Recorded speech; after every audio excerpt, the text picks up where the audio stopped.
অবশেষে সব বাধা পেরিয়ে এবার সারা জীবনের মতো এক হলো কৃষ্ণরূপা।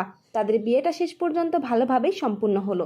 তো বন্ধুরা, আজকের পর্বে কি ঘটতে চলেছে তা জানতে হলে পুরো ভিডিওটি না টেনে একটি লাইক দিয়ে সম্পূর্ণ দেখতে থাকুন। একদিকে কৃষ্ণ বর সেজে সেনগুপ্ত বাড়িতে চলে আসে, এমনকি সবাই আনন্দের সাথে কৃষ্ণকে বরণ করে নেয়। আর এইদিকে রুডির জ্ঞান না ফেরার কারণে কুন্তলা এক বালতি জলের ভিতরে মুখ ডুবিয়ে রুডির জ্ঞান ফিরিয়ে আনে। তারপরে দেখা যায় যে কৃষ্ণ ও রূপার সব নিয়ম মেনে বিয়ে শুরু হয়ে যায়। এমনকি কৃষ্ণ ও রূপা একে অপরের উপর বিশ্বাস রেখে অগ্নিকে সাক্ষী রেখে তাদের নিয়ম শেষ করে কৃষ্ণ রূপার স্মৃতিতে সিঁদুর পরিয়ে দেয়। আর অন্যদিকে কুন্তলা দীপাকে চোখে চোখে রাখে, যাতে দীপা কিছুতেই তার আড়াল হতে না পারে। তবে দীপা কিন্তু তার প্ল্যান অনুযায়ী অন্যজনকে তার মতোই শাড়ি পরিয়ে রেডি করে কুন্তলার চোখকে ফাঁকি দিয়ে জয়কে সঙ্গে করে কুন্তলার বাড়ি চলে যায়। আর এইদিকে কুন্তলা বুঝতে পারে না যে দীপা তার চোখকে ফাঁকি দিয়ে তাদেরই বাড়ি কুমারকে হাতে নাতে ধরতে গিয়েছে।